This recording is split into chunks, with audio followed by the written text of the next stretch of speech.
ella la cuenta llorando al río, el río Manzanares conoce su pasión y sabe de las. Hey guys, welcome back. I am living in Madrid, Spain. That is so crazy to say that I'm living in Madrid, Spain, but I'm doing it, I'm going at it.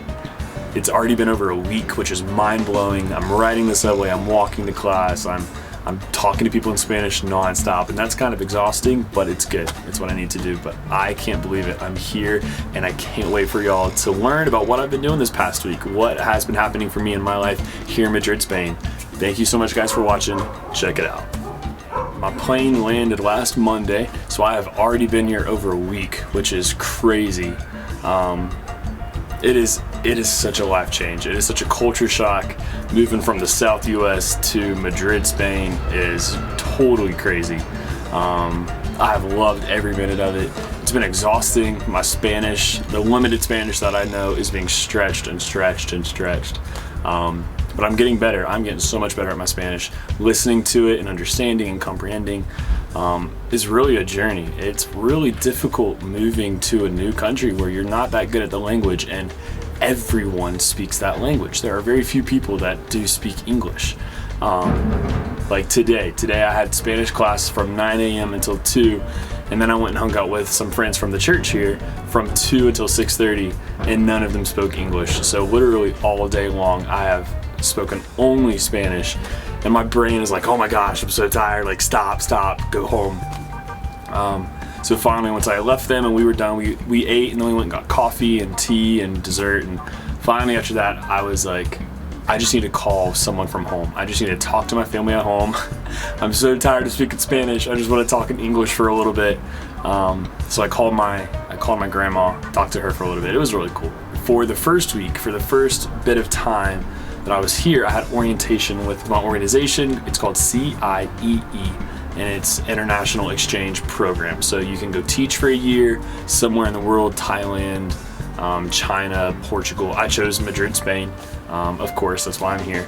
But for your first time here, they give you an immersion orientation. So for the first few days, for the first 4 days, I had an orientation with this group, how to open a bank account, how to navigate the metro, how to do all these things in a new country. Not only are you going to have to speak a different language, you're going to have to navigate your way around the city. And like most big cities in Europe, it's all public transportation. So you're riding the metros, you're riding the trains, you're riding the subway, you're riding public buses, you're walking. It's been a lot of that. Like, you're not driving a car. There are cars here, people drive cars, but I don't have a car here. So every single time I need to get anywhere, I'm using the metro or the subway or the bus, or I'm just walking. I feel like I've slimmed down so much just from walking and drinking water all day long. So for those first 4 days, I had orientation, and then I moved into my home stay with a host family. So I'm living with a really cool lady. Her name is Olga. She's super cool, speaks no English, but she's a chef. So for this first month, I am living with a chef in Spain, and it's amazing. She's cooking paella, and she's cooking platas de tortillas. I think that's how you say it. It's so good. But I'm having awesome food while I'm here, and I'm living with a Spanish family. So her and her son are here, and I have another roommate from the organization. But the entire time I'm immersed in the Spanish language, learning, listening to them, like trying to communicate with them. I need to use the iron, I need to wash my clothes, where are the towels, all that stuff. Like, you're learning how to say it in Spanish. And for me, I can speak it pretty well. I can get around saying what I need to say, communicating how I need to communicate. I'm good at that. My problem, the thing that I struggle with a lot in Spanish, is listening and hearing and comprehending what they're saying back to me. That's really difficult, because sometimes they just talk really fast, and then if you do speak Spanish, you know that in Spain they have a very different accent. In Spain, so the C before IE is changed from a S sound to a Th. So instead of comunicación, it's comunicación. You change that. I really like that. Instead of gracias, it's gracias. I love that. And also the Z's. So you're changing the Z's too. So instead of corazón, your heart, in Central America it'd be corazón, it's corazón. So if you were saying I love you with my whole heart, you would say te amo con todo mi corazón. Yeah, I love that. I love the Spanish accent. I think it's super cool. It's super different and unique, so I really like that. So communication here has been difficult. Hearing them and trying to understand what they're saying with that strong accent is difficult sometimes, but I'm getting better. I've been taking Spanish. I have a really intense Spanish course for the next 3 weeks. I'm already halfway through the first week, so I have it for 4 weeks, and it is really intense. In this class, it is only Spanish. They do not speak to you in English at all. If you have a question about something that you don't understand, which is just about everything, you can only ask it in Spanish. You cannot ask it in English. which like sucks. It's difficult sometimes, it's overwhelming at sometimes, but that's what you have to do. Like, it has to be completely Spanish so you can understand, you know, when you're out on the street and when you're out talking to your friends that only speak Spanish, you'll be able to communicate effectively and talk with them correctly. So that's good. But I'm living with my host family now, and I'm really enjoying it. It's been quite an adjustment. One of the main things I miss from the States, and this is going to be funny, but one of the main things I miss is free refills in restaurants. In Europe, this was how it was in Italy too. If you're at a restaurant and you want a Coke with your meal, it's a bottle. It's like a little can or a bottle of Coke. Boom, right there, that's what you get. And it's like €2 or however much it is. There are no refills. There's no more. That's it. You have to make that thing last for your whole meal. And I don't know about y'all, but me back at home, I drink like nothing. Like, I would drink 4 or 5 cups of water or 4 or 5 cups of soda or whatever it is. I drink sweet tea. Oh my goodness, I miss sweet tea. There ain't no sweet tea here. Oh, that's a struggle. I miss sweet tea.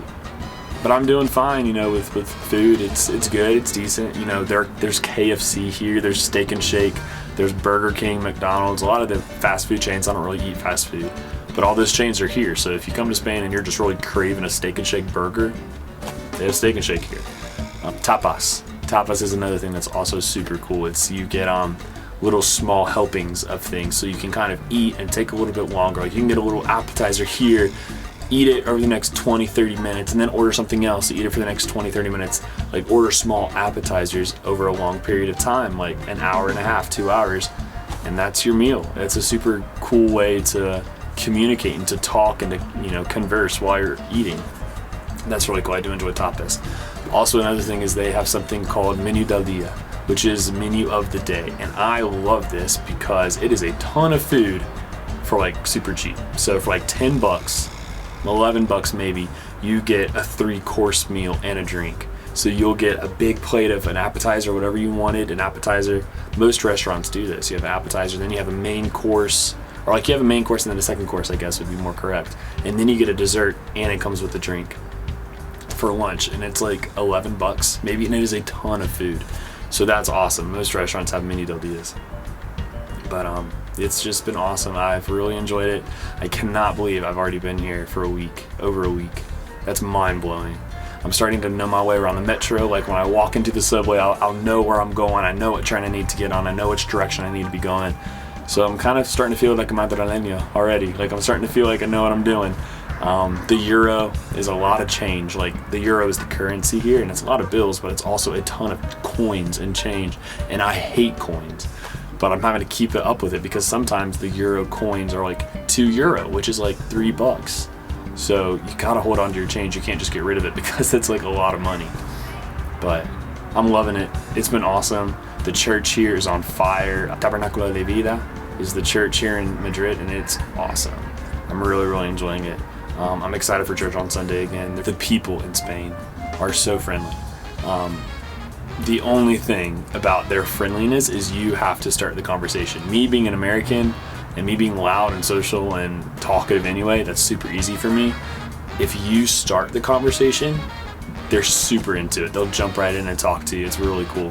There have been sometimes when I'm sitting next to a little lady, like in line for something, or to get my transportation card, or to get, you know, a license for something, and I'm standing next to a little old lady, and I'll just start talking to her in my poor Spanish, but I'll start talking to her, and she was so cute, and she just started talking right back. She was so excited that I was from the States because she stayed in Texas for like 5 years or something in Houston, and she was super excited to talk to another American.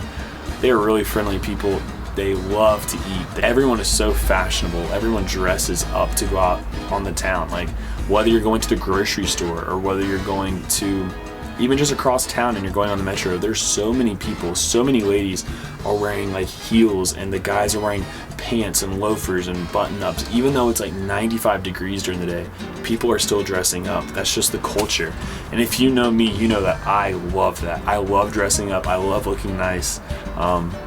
Just daily, it's awesome. Like, shorts and t-shirts and tennis shoes are not a thing. Like, they're not a thing. It's going to be pants and a button-up and loafers, and all the men, every man has a bag, like a messenger bag. I love that too. Like, I love carrying my computer around, my iPad, you know, my money, my papers, my pens. I love like carrying a bag because I can, you know, hop into a library, or I can go to a cafe, or I can go to class. Like, I can move about during the day.